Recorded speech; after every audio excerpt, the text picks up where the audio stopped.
আজকে আমরা এমন একটা জিনিস নিয়ে কথা বলবো যা প্রায় প্রত্যেকের প্রয়োজন। পল্লী বিদ্যুতের পোস্টপেইড বিল এখন আপনি ঘরে বসেই দিতে পারবেন, কোনো ঝামেলা ছাড়াই, সরাসরি বিকাশ অ্যাপ থেকে। আগে যেখানে কাউন্টার লাইনে দাঁড়িয়ে ঘাম ঝরাতে হতো, এখন মাত্র 2 মিনিটেই আপনার বিল পেমেন্ট সম্পূর্ণ হবে। আজকে আমি দেখাবো স্টেপ বাই স্টেপ কিভাবে বিকাশের পল্লী বিদ্যুতের পোস্টপেইড বিল দিবেন, কোথায় কি চাপবেন, আর কি ভুল করলে বিল জমা না হতে পারে, সব কিছু একদম ক্লিয়ারভাবে। সো স্বাগতম টেকটুঙ্গিতে। আর টেকটুঙ্গি থেকে সাথে আছি আমি পিয়াল। প্রথমেই আপনি আপনার ফোনে থাকা বিকাশ অ্যাপসে ক্লিক করবেন। তারপর আপনার সামনে এমন একটা ইন্টারফেস আসবে যেখানে আপনি আপনার বিকাশের পিনটা দিয়ে লগ ইন করে নেবেন। আমি এখানে আমার বিকাশের পিনটা দিয়ে লগ ইন করে নিলাম।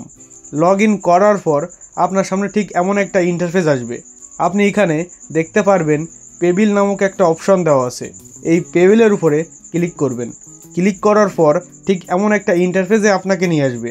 এখানে আসার পর একটু নিচে নামলে আপনি দেখতে পারবেন বিদ্যুৎ নামে একটা অপশন আছে। আপনি এটার উপরে ক্লিক করবেন। ক্লিক করার পর আপনি নিচের দিকে দেখতে পারবেন পল্লী বিদ্যুৎ প্রিপেইড, পল্লী বিদ্যুৎ পোস্টপেইড এবং আরও অন্যান্য বিদ্যুৎ কোম্পানির বিল এখানে দেওয়া যাবে।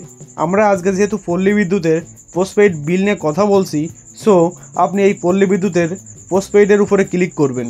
ক্লিক করার পর এমন একটা ইন্টারফেসে আপনাকে নিয়ে আসবে। এখানে আসার পর আপনি দেখতে পারবেন উপরে দেওয়া আছে বিলের সময়সীমা। এটার অর্থ আপনি এখানে কোন মাসের বিলটা দিতে চাচ্ছেন সে মাসটাকে সিলেক্ট করে নেবেন আপনার বিদ্যুৎ বিলের কাগজটা দেখে। আমি এখানে সেপ্টেম্বর মাসের বিলটা দিব, তাই সেপ্টেম্বর মাসটাকে ক্লিক করে নিলাম। তারপর নিচে দেখতে পাবেন লেখা আছে SMS অ্যাকাউন্ট নাম্বার দিন। আপনি এখানে আপনার বিদ্যুৎ বিলের কাগজটা দেখে SMS অ্যাকাউন্ট নাম্বারটা দিয়ে দিবেন। আমি এখানে আমার দেওয়া বিদ্যুৎ বিলের কাগজের SMS অ্যাকাউন্ট নাম্বারটা দিয়ে দিলাম। দেওয়ার পরে নিচে দেখতে পাবেন লেখা আছে পে বিল দিতে এগিয়ে যান, অথবা পাশে একটা তীর চিহ্ন।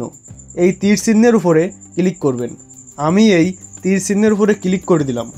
ক্লিক করার পর আপনার সামনে ঠিক এমন একটা ইন্টারফেস আসবে যেখানে আপনি দেখতে পারবেন আপনার কত টাকা বিল আসছে এ মাসে। আপনার বিলটা সঠিকভাবে দেওয়ার জন্য নিচে থাকা তীর চিহ্নতে ক্লিক করতে হবে।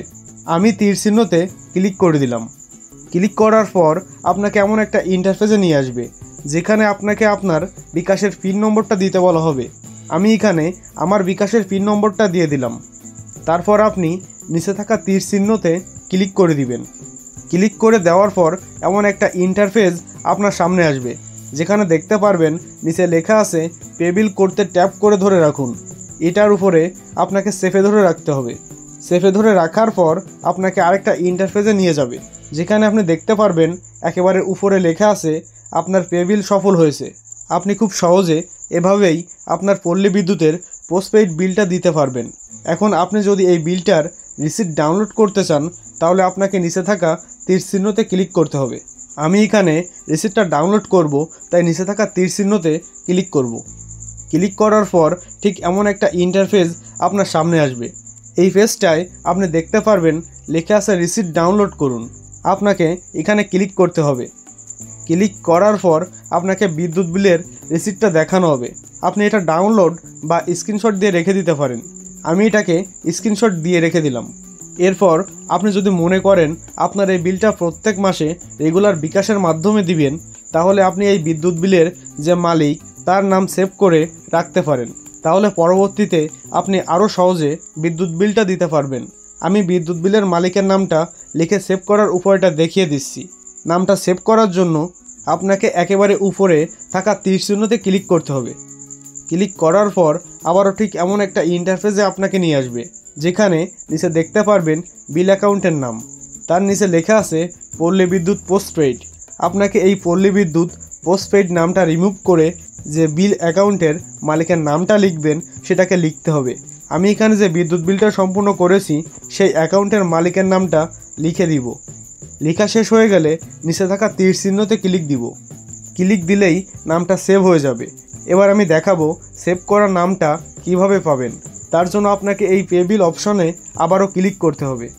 ক্লিক করার পর আপনি দেখতে পারবেন আমি যে নামটা লিখে সেভ করেছিলাম সেটা এখানে দেখাচ্ছে। সো আপনি পরবর্তীতে যখন বিলটা পে করবেন তখন এই নামের উপর ক্লিক করলেই খুব সহজেই পল্লী বিদ্যুতের পোস্টপেইড বিলটা দিতে পারবেন। তো বন্ধুরা, এভাবেই আপনি খুব সহজেই বিকাশ অ্যাপ ব্যবহার করে কোনো ঝামেলা ছাড়াই পল্লী বিদ্যুতের পোস্টপেইড কারেন্ট বিলটা দিতে পারবেন। ভিডিওটা ভালো লাগলে লাইক দিবেন, কমেন্ট করবেন এবং টেকটুঙ্গি চ্যানেলটিকে সাবস্ক্রাইব করে পাশে থাকা বেল আইকনটা বাজিয়ে দিবেন। ধন্যবাদ।